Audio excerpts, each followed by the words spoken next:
കേരളത്തെ ഒന്നടങ്കം നടുക്കിയ ഒരു അതിക്രമത്തിന്റെ വാർത്തയാണ് ഷൊർണൂരിൽ നിന്നും ഇപ്പോൾ പുറത്തു വരുന്നത്. ജീവിത സാഹചര്യങ്ങളുടെ കടുത്ത സമ്മർദ്ദം മൂലം ആൺവേഷം കെട്ടി ജീവിക്കാൻ ഇറങ്ങിത്തിരിച്ച 17കാരിയായ പെൺകുട്ടിയെ ക്രൂരമായ ലൈംഗിക അതിക്രമത്തിന്റെ ഇരയാക്കിയ കേസിൽ വയനാട് മീനങ്ങാടി സ്വദേശിയായ സനോജ് എന്ന പ്രതിയെ റെയിൽവേ പോലീസ് അറസ്റ്റ് ചെയ്തിരിക്കുന്നു. കഠിനമായ ജീവിത പ്രതിസന്ധികളിൽ നിന്ന് രക്ഷ തേടാൻ മറ്റെല്ലാ വഴികളും അടഞ്ഞപ്പോഴാണ് ഈ പെൺകുട്ടി സ്വന്തം സ്വത്തം മറച്ചുവെച്ച് പുരുഷ വേഷത്തിൽ തൊഴിൽ മേഖലയിലേക്ക് ഇറങ്ങാൻ നിർബന്ധയായത്. എന്നാൽ ഈ നിസ്സഹായ അവസ്ഥയെയും സുരക്ഷിതമില്ലായ്മയും അങ്ങേയറ്റം ക്രൂരമായി ചൂഷണം ചെയ്യുകയാണ് പ്രതിയായ സനോജ് ചെയ്തതെന്ന് അന്വേഷണ സംഘം വ്യക്തമാക്കുന്നു. ലഭ്യമാകുന്ന ഔദ്യോഗിക വിവരങ്ങൾ പ്രകാരം അച്ഛനില്ലാത്ത അമ്മ മാനസിക വെല്ലുവിളികൾ നേരിടുന്ന സാഹചര്യത്തിലാണ് പെൺകുട്ടി അമ്മയുടെ സഹോദരിയോടൊപ്പം താമസിച്ചിരുന്നത്. അവിടെ തന്റെ ജീവിതം സുരക്ഷിതമല്ലെന്ന് തിരിച്ചറിഞ്ഞതോടെയാണ് ആൺകുട്ടിയുടെ വേഷം കെട്ടി ക്ലീനറായി ജോലി ചെയ്യാൻ കുട്ടി തീരുമാനിക്കുന്നത്. സഹോദര തുല്യനായി കരുതിയ സനോജിന്റെ മിനി ലോറിയിൽ ക്ലീനറായി ജോലിക്ക് കയറിയ പെൺകുട്ടിക്ക് നേരെ ജൂൺ 2-ന് വയനാട്ടിൽ നിന്ന് ആരംഭിച്ച യാത്രക്കിടയിലാണ് ആദ്യ അതിക്രമം ഉണ്ടാകുന്നത്.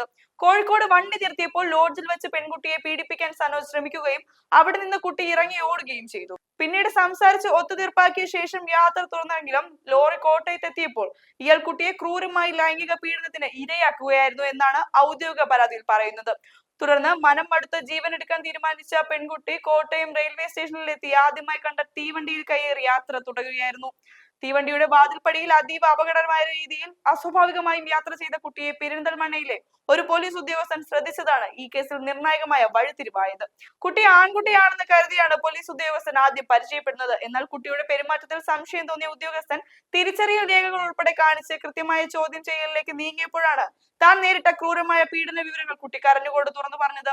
ഈ കേസ് കേവലം ഒരു വ്യക്തിക്ക് നേരെയുള്ള അതിക്രമം മാത്രമല്ല, മറിച്ച് നമ്മുടെ സമൂഹത്തിൽ ഒറ്റപ്പെട്ടു പോകുന്ന അല്ലെങ്കിൽ സാമ്പത്തിക കുടുംബ പശ്ചാത്തലങ്ങൾ തകർന്ന പെൺകുട്ടികൾ എത്രത്തോളം സുരക്ഷിതരല്ല എന്നതിന്റെ കണ്ണു തുറപ്പിക്കുന്ന യാഥാർത്ഥ്യം കൂടിയാണ് കാട്ടിത്തരുന്നത്.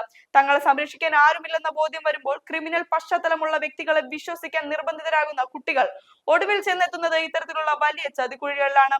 ഈ സംഭവത്തിൽ നിലവിൽ റെയിൽവേ പോലീസിന്റെ കർശനമായ ഇടപെടലിനെ തുടർന്ന് പ്രതിയായ സനോജിനെതിരെ കടുത്ത പോക്സോ നിയമപ്രകാരമാണ് കേസെടുത്ത് അറസ്റ്റ് രേഖപ്പെടുത്തിയിട്ടിരിക്കുന്നത്. പെരിന്തൽമണ്ണയിലെ പോലീസ് ഉദ്യോഗസ്ഥന്റെ സമയബന്ധിതമായ ഇടപെടൽ കുട്ടിയുടെ ജീവൻ തന്നെ രക്ഷിക്കാൻ കാരണമായി. തുടർന്ന് കുട്ടിയെ തൃശൂരിൽ ഇറക്കി വിശദമായ വൈദ്യ പരിശോധനയ്ക്ക് വിധേയമാക്കിയപ്പോഴാണ് ലൈംഗിക അതിക്രമം സ്ഥിരീകരിച്ചത്. നിലവിൽ ഈ കുട്ടി ചൈൽഡ് ലൈൻ പ്രവർത്തകരുടെ പൂർണ്ണമായ സുരക്ഷിതത്വത്തിലും സംരക്ഷണയിലുമാണ് ഉള്ളത്. കൂടാതെ ഈ കേസ് തുടർ നടപടികൾക്കായി മീനങ്ങാടി പോലീസിന് കൈമാറിയിട്ടുമുണ്ട്. പൊതുസമൂഹം ഇത്തരം സാഹചര്യങ്ങളിൽ അതീവ ജാഗ്രത പുലർത്തേണ്ടതുണ്ട്.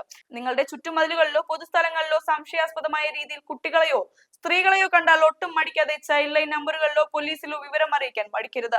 നമ്മുടെ സമൂഹത്തിലെ ഒരു പെൺകുട്ടിയും ഇത്തരമൊരു ക്രൂരതയ്ക്ക് ഇരയാകാതിരിക്കാൻ നിയമപരമായ കൃത്യതയോടെയുള്ള ഈ അന്വേഷണ റിപ്പോർട്ടും അവസാന സെക്കൻഡ് വരെ കണ്ട് മനസ്സിലാക്കേണ്ടത് ഓരോ പൗരന്റെയും കടമയാണ്.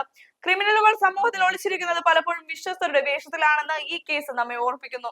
ഈ ജാഗ്രതാ നിർദ്ദേശം പരമാവധി ആളുകളിലേക്ക് ഷെയർ ചെയ്യുക. ഇത്തരം കുറ്റകൃത്യങ്ങൾക്കെതിരെ ശക്തമായ പ്രതിരോധം തീർക്കാൻ സമൂഹത്തെ ബോധവൽക്കരിക്കുക.